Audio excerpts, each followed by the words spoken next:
आज की जो कहानी मैं आपको सुनाने जा रहा हूँ, इस कहानी में सारी दुनिया का ज्ञान समाहित है और सभी मुसीबत का समाधान भी है। इसलिए इस कहानी को आप अंत तक जरूर देखिएगा। बहुत समय पहले की बात है, एक छोटा सा नगर था। उस नगर में एक बहुत ही धनी सेठ रहता था। उस धनवान सेठ के पास कहने को तो सब कुछ था, किसी चीज की कोई कमी नहीं थी। उस धनवान सेठ ने अपने जीवन में बहुत बड़े बड़े मुकाम हासिल किए थे। उसने अपने जीवन में कई सफलताएं प्राप्त की थी। वह जिस नगर में व्यापार करने जाता, वहां पर उसे सफलता मिलना निश्चित था। वह अपने जीवन में कभी हारा नहीं था। उसका व्यापार भी खूब जोरों शोरों से चल रहा था। ऐसे ही काफी समय बीत गया और अब वह धनवान सेठ काफी बूढ़ा हो चुका था। अब उसे लगने लगा था कि मेरी मृत्यु नजदीक है, मेरी मृत्यु कभी भी हो सकती है। उस धनवान सेठ का एक बेटा था जो बहुत ही भोला और नादान था। उसे अभी दुनियादारी की समझ नहीं थी और फिर एक दिन धनवान सेठ मृत्यु को प्राप्त हो गया। अपने पिता की मृत्यु के बाद उस धनवान सेठ के बेटे ने अपने पिता के व्यापार को संभाल लिया। समय बीतता गया, लेकिन उसके व्यापार में गिरावट होने लगी, जिससे वह बहुत परेशान रहने लगा, जिससे उसका स्वास्थ्य भी बिगड़ने लगा। वह हमेशा चिड़चिड़ा सा रहने लगा, जिस कारण वह अपनी पत्नी से लड़ने झगड़ने लगा और अपने दोस्त रिश्तेदारों से भी अपना रिश्ता खराब कर लिया, जिस कारण उसकी पत्नी अपने मायका चले गई और उसके दोस्त और रिश्तेदारों ने भी उसके घर आना छोड़ दिया। वह अपने इस चिड़चिड़े स्वभाव के कारण एकदम अकेला सा हो गया। तभी एक दिन उसे पता चला कि उसके पास के एक नगर में एक महात्मा आए हुए हैं और वह महात्मा सभी की समस्याओं का हल बताते हैं। चाहे कैसी भी समस्या हो, वह उसका निवारण अवश्य करते हैं। उसने सोचा कि चलो एक बार मिलकर देखता हूँ, हो सकता है कि मेरी भी समस्या का समाधान मुझे मिल जाए। इस आशा के साथ वह उन महात्मा के पास पहुंचा। वहां पहुंचकर सीधा उनके चरणों में जा गिरा। महात्मा ने उस व्यक्ति से पूछा कि तुम्हारी क्या समस्या है, तुम इतने परेशान और दुखी क्यों हो? व्यक्ति ने कहा, महात्मा जी, मेरे पिताजी बहुत बड़े व्यापारी थे। उनके मरने के बाद मैंने उनका व्यापार संभाल लिया, लेकिन कुछ समय बाद व्यापार एकदम ठप हो गया, जिससे मैं बहुत दुखी रहने लगा और चिड़चिड़ा सा रहने लगा और अपनी पत्नी से भी बात बात पर लड़ने झगड़ने लगा, जिस कारण मेरी पत्नी मुझे छोड़कर अपने मायके चली गई।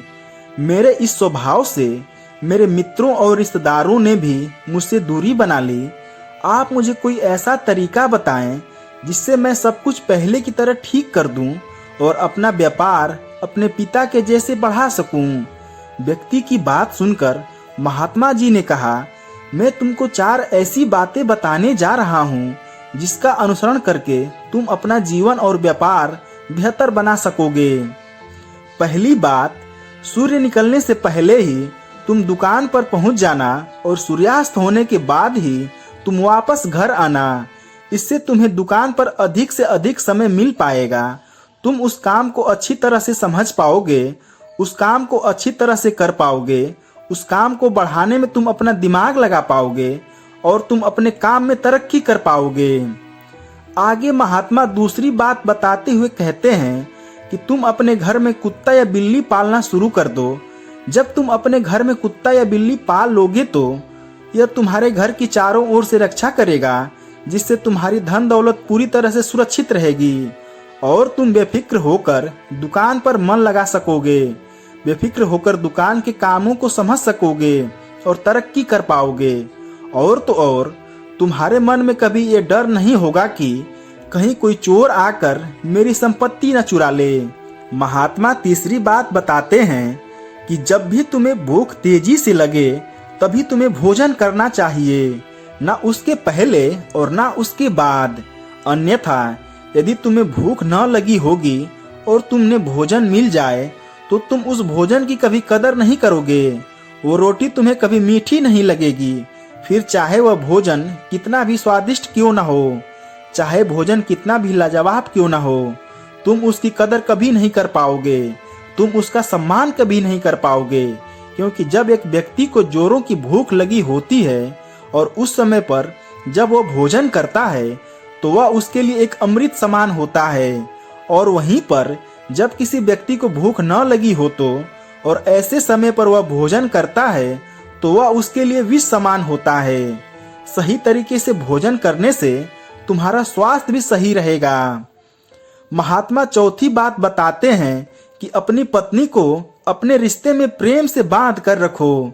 जब भी तुम दोनों के बीच में कोई आपसी मतभेद हो जाए, कुछ नोक झोंक हो जाए, तो तुम अपनी पत्नी पर हाथ मत छोड़ना।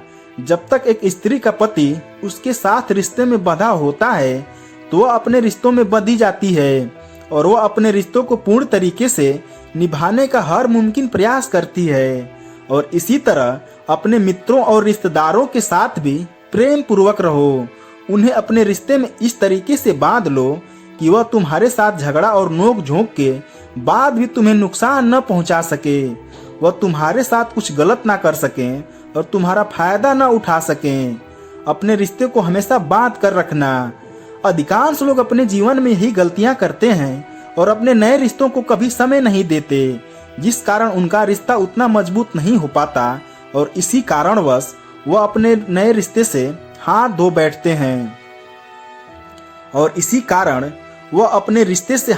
बैठते हैं। महात्मा की चारों बातें सुनकर वह व्यक्ति बहुत खुश हुआ और उनको प्रणाम करके वहां से चला गया। तो दोस्तों, आपको यह कहानी कैसी लगी कमेंट करके बताइएगा। साथ ही वीडियो को लाइक कर दीजिएगा और अगर आपने इस चैनल को सब्सक्राइब नहीं किया है तो चैनल को सब्सक्राइब कर दीजिएगा। धन्यवाद।